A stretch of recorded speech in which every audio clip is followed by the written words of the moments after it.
রূপসা আবার ফিরে এলাম ফুটবলের সমস্ত আপডেট নিয়ে আপনাদের কাছে। চলুন তাহলে প্রথমেই দেখে নিই আজকের হেডলাইন্স গুলো। ফুটবল এক নজরে।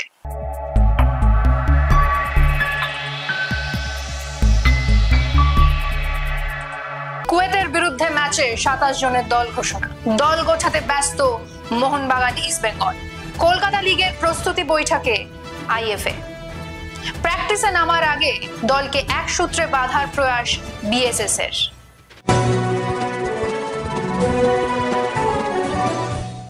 চলে আসি বিস্তারিত খবরে। সামনে প্রাক বিশ্বকাপের যোগ্যতা অর্জন পর্বের পরের রাউন্ডে যাওয়ার হাতছানি। কুয়েতের বিরুদ্ধে একটা জয় সেই লক্ষ্যে অনেকখানি এগিয়ে দিতে পারে সুনীলদের। ক্যাপ্টেনের অবসরের কারণে এই ম্যাচটির গুরুত্ব বেড়েছে ফুটবলারদের কাছে। সেই ম্যাচের 27 জনের ভারতীয় দল ঘোষণা করা হলো। দলে সুনীল, মনবীর, বিক্রম প্রতাপদের পাশাপাশি জায়গা করে নিয়েছেন ডেভিড। এক নজরে দেখে নেওয়া যাক কেমন হলো ভারতীয় দল।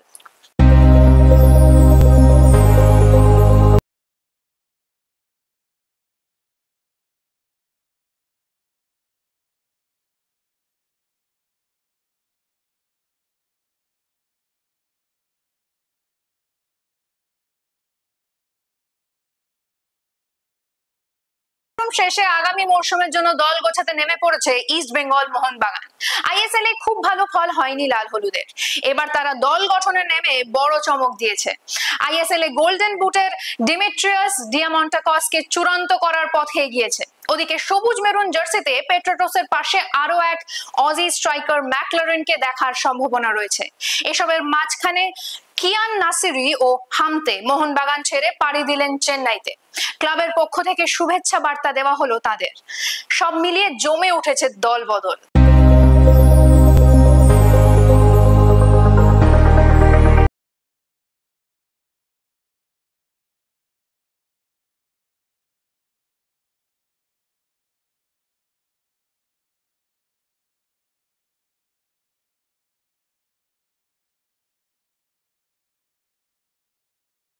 লিগের প্রস্তুতিতে ব্যস্ত আইএফএ।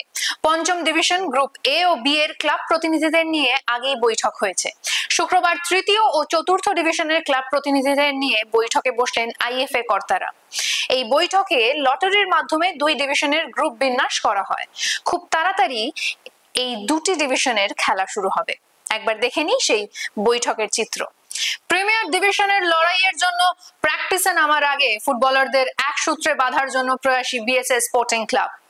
বৃহস্পতিবার কোন্নগরে ক্লাবের উদ্যোগে হয়ে গেল একটি ছোট্ট অনুষ্ঠান।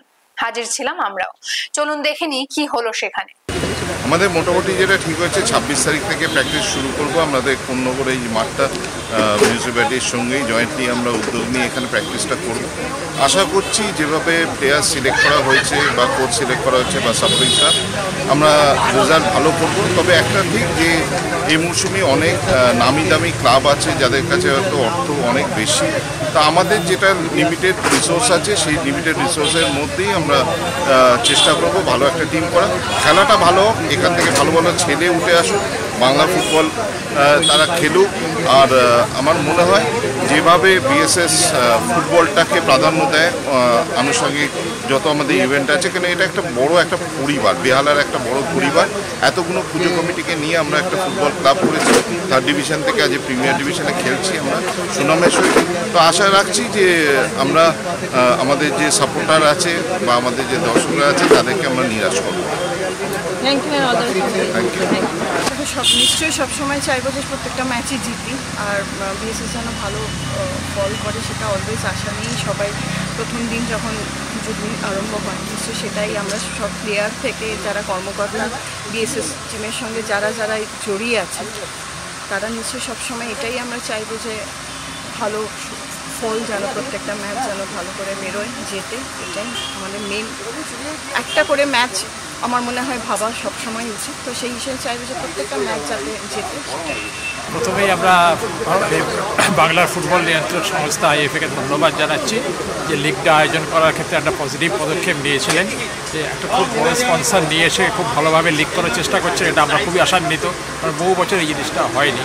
এবার আমরা প্রত্যেকেই যারা সিএফএল খেলছে প্রতি কটা টিমই আশান্বিত, খুব ভালো এবারে একটা লিগ আমরা পাবো এবং ব্রডকাস্টিংও হবে, সব কিছু ঠিকঠাক হবে আশা করছি।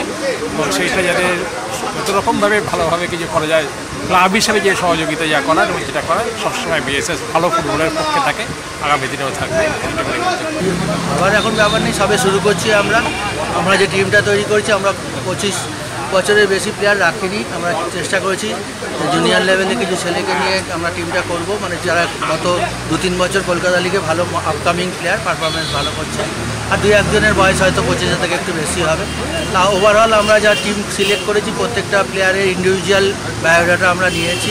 গত 2 বছর ধরে তারা কোথায় খেলেছে, কীরকম ফুটবল খেলেছে। তো আমরা আশা করছি তারা এবছরও ভালো খেলবে, আরও ভালো খেলবে। এবং প্রথম টার্গেট আমাদের সুপার 6-এ যাওয়া এবং চ্যাম্পিয়নশিপ গিয়ে ফাইট করা, যেখানে আমরা চ্যাম্পিয়নশিপ ফাইট করতে পারি। শ্রী বালাজি নিবেদিত আজকের score card. Introducing Sri Balaji's highly acclaimed home away from home concept, Panthanivas, situated in Bolpur, amidst the land of Kabiguru Rabindranath Tagore, and with another one under construction in Duas. We are expanding our presence to Digha, Puri, and Ratchak. We are pleased to present luxury apartments and bungalows at an introductory offer price. In Bolpur, prices start from 21 lakhs onwards, while in Duas, prices start from 15 lakhs onwards. Sri Balaji, build with trust.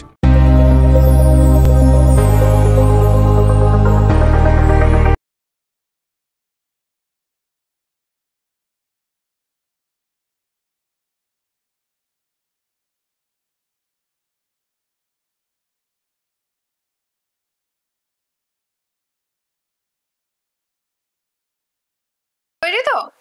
কারণ এবার সময় football quiz মগজাস্ত্রের। চলুন তাহলে প্রথমেই দেখে নিই গতকালের সঠিক উত্তরটি। কলকাতায় ইস্ট বেঙ্গল ক্লাবে পঞ্চপাণ্ডব খেলেছিলেন 1949 সাল থেকে 1953 সাল পর্যন্ত। সঠিক উত্তর দিয়েছেন ইউটিউবে সিদ্ধেশ্বর চক্রবর্তী ও ফেসবুক পেজে পঞ্চানন দত্ত। আপনাদের দুজনকে ধন্যবাদ। এবার আসি আজকের প্রশ্নে। আমাদের আজকের প্রশ্ন, 7-এর দশকের ডার্বি ম্যাচে মোহাম্মদ আকবর দ্রুততম গোলটি করেন। হ্যাঁ, সেই গোলের সময় নিয়েই আজকের প্রশ্ন। গোলটি কত সেকেন্ডে হয়েছিল বলুন তো? জানি এই উত্তরটি অনেকেরই মুখস্থ থাকার কথা, তবু একবার ঝালিয়ে নেওয়ার জন্য প্রশ্নটি রাখা। তাড়াতাড়ি লিখে ফেলুন আমাদের কমেন্ট বক্সে। আজকের ভিডিওটি যদি ভালো লেগে থাকে তাহলে এই ভিডিওটিকে শেয়ার করুন এবং আমাদের ফেসবুক পেজটিকে ফলো করুন। ফুটবলের এমন আরো খবরাখবর পেতে আমাদের ইউটিউব চ্যানেলটিকে সাবস্ক্রাইব করুন আর বেল আইকনটি প্রেস করুন। আজ এখানেই বিদায় নিচ্ছি, আবার দেখা হবে আগামীকাল। শুভরাত্রি।